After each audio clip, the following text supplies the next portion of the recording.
Guys, এটা হচ্ছে আমাদের মুন্সিপাড়া নদীর ঘাট। এখন হচ্ছে আমরা আসছি নৌকাঘাটে বেড়াতে, প্লাস হচ্ছে যে ফ্যামিলি পার্ক দেখার জন্য। ফ্যামিলি পার্কে আমরা গিয়েছিলাম, মোটামুটি দেখে আসলাম, ভালো আছে, খারাপ না, মোটামুটি চলে আর কি। এখন বর্তমানে আসতে হচ্ছে একটা নৌকার মধ্যে আমরা চারজনে, আমি, মামুন, আরিফ এবং হচ্ছে যে এমদাদুল। আমার কাছে একটা বিষয় হচ্ছে যে এগুলা জনপ্রিয় স্পটের থেকে আমার যেগুলো ফাঁকা যেগুলো প্লেসগুলা, বিশ লাইক নৌকা ঘাট বা হচ্ছে যে বালুচর বা হচ্ছে যে কিছু এমন প্লেস যেখানে ফুল ফাঁকা, আমার কাছে ওই প্লেসগুলো খুব ভালো লাগে। এরকম গ্যাদারিং প্লেস আমার কাছে বিষয়টা ভালো লাগে না। গ্যাদারিং প্লেস বলতে যে যেখানে লোকজন বেশি থাকে বা চিল্লা পাল্লা হই হুল্লোর বিষয়, ওই জায়গাগুলো আমার একদমই অপছন্দ। মামুন, আরিফ, তোমাদের কেমন প্লেস পছন্দ? এমদা, আমি তোমাদেরকে ব্যাক ক্যামেরা দেখাই। হ্যাঁ, তোমার কেমন প্লেস ভালো লাগে? আমাদের এই জায়গা অনেক সুন্দর। আমাদের এগুলো না, প্লেস আমি অনেক ওইটা ভালো লাগে। বুঝাইনি, বলছি তোমার কেমন মানে স্থান ভালো লাগে, কেমন পরিবেশ ভালো লাগে বা জায়গা ভালো লাগে, কেমন আমার জায়গাগুলো? কাছে ঠান্ডা পরিবেশই ভালো লাগে। ওগুলা হইচই পরিবেশগুলো ভালো লাগে না। আচ্ছা, আরিফ? আমার কাছে মোটামুটি এটা অনেক সুন্দর লাগতেছে, আচ্ছা দেখতে অনেক। আসলে আমাদের কাছে আচ্ছা, মামুন, হ্যাঁ বলো। গ্যামজাম থাকলে, হইহুল্লা থাকলে সেই জায়গাটা বিরক্তিকর মনে হয়, যার জন্য ফাঁকা জায়গা, নিরিবিলি, সেই সুন্দর লাগতেছে এই জায়গাটা, মানে ভালো একটা ওয়েদার আর কি। আচ্ছা, সেম জিনিস হচ্ছে আমার ক্ষেত্রেও, যে আমি হচ্ছে যে যেগুলো গ্যাদারিং প্লেস ওগুলা বেশি পছন্দ করি না।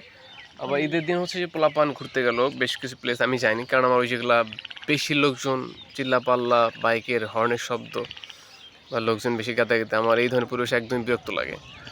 পোলাপান ঘুরতে গেছে বাট যায়নি, তার সম্ভবত একদিন বা দুদিন পরে পোলাপান বললো যে ভাই চলো ঘুরে আসি। আমি কই যাবি?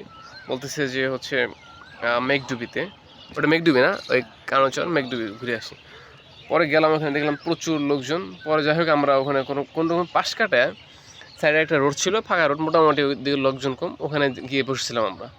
পরবর্তী যখন ব্যাগ আসবো তখন দিয়ে আরও ভিড়। আরে বাপরে, কি মেয়ে মানুষ, কি পুরুষ মানুষ, মানে হিউজ বলা মতো না, একদম বিশ্রী অবস্থা একটা, মানে বিশ্রী একদম পরিবেশ। যাই হোক, পরবর্তীতে পোলাপান বললো যে ভাই চলো ঘুরে আসি, ভিতরে ঢুকি। ভিতরে ঢুকার ট্রাই করলাম, বাট প্রচণ্ড ভিড় ঢুকতে পারিনি আর। যদি আমার ইচ্ছে ছিল না, বাট পোলাপানের মন রাখাতে ঢোকার ট্রাই করছিলাম। অ্যান্ড দেন তারপর আমরা ব্যাক চলে আসি।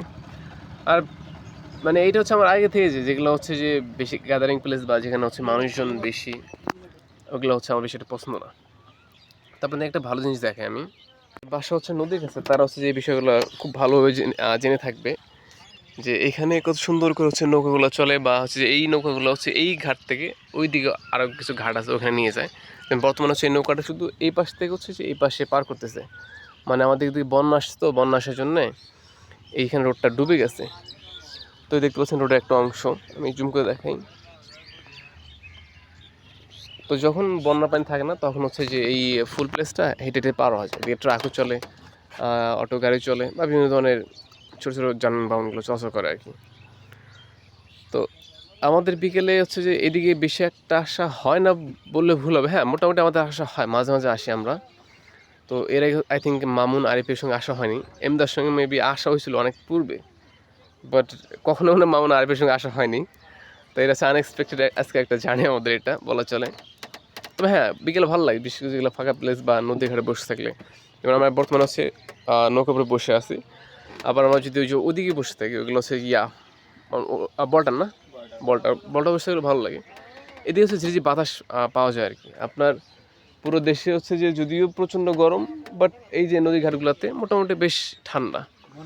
হ্যাঁ, মনটা অনেক ভালো হয়ে যায়। তো মাঝে মাঝে পোলাপান হচ্ছে যে ওই যে গিটার বা ওটার নাম কি মামুনগুলার, বাকযন্ত্র আর কি। আচ্ছা, বাদ্যযন্ত্র যেগুলো, ওগুলো নিয়ে আসে। হ্যাঁ, ওগুলোতে হচ্ছে যে মোটামুটি পোলাপান গান টান বলে, মানে বেশ এনজয় হয় আর কি, একটা ভালো মুহূর্ত কাটে।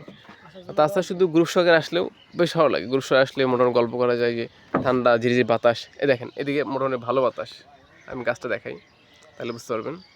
এই যে গাছের পাতাগুলো হচ্ছে নড়তেছে। আসলে আজকে আইফোন নাই বলে আমি ভালো দেখাতে পারতেছি না, কোনো একদিন আইফোন কিনলে দেখাবেনি সুন্দর করে।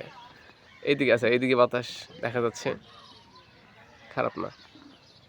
তো কে বলে যে আমাদের এলাকায় কিন্তু বাতাস নেই, ওদিকে তো ঘনবসতি, আমাদের রাজীব কলেজপাড়া এরিয়াটা, ওদিকে বাতাস খুব কম মানে দেখা মেলে আর কি। বাতাস নাই বললেই চলে, চারদিকে বিল্ডিং বাড়িঘরের জন্য বাতাসটা আসার সুযোগ পায় না।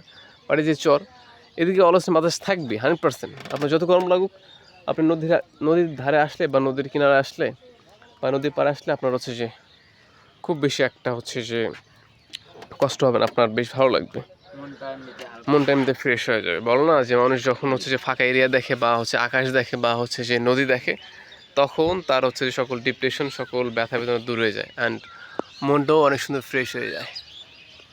কত সুন্দর পাখির কিচিরমিচির চারদিকে শোনা যাচ্ছে। আমরা গ্রামে থেকে আমরা ওইগুলো বেশ শুনতে পাই না, পাখির কিচিরমিচিরগুলো। তো যাই হোক, ইনশাল্লাহ আমরা হচ্ছে মাঝে মাঝে নৌকাঘাটে আসবো, অ্যান্ড মাঝে মাঝে ব্লগ টোল ভিডিও আপ করবো। আজকে পর্যন্ত এভাবে, আল্লাহ হাফেজ। আল্লাহ হাফেজ। আরে আল্লাহ হাফেজ। আল্লাহ হাফেজ। এই ভিডিওটা আমাদের হচ্ছে যে স্মৃতি থাকবে সারা জীবনের জন্য ইনশাল্লাহ।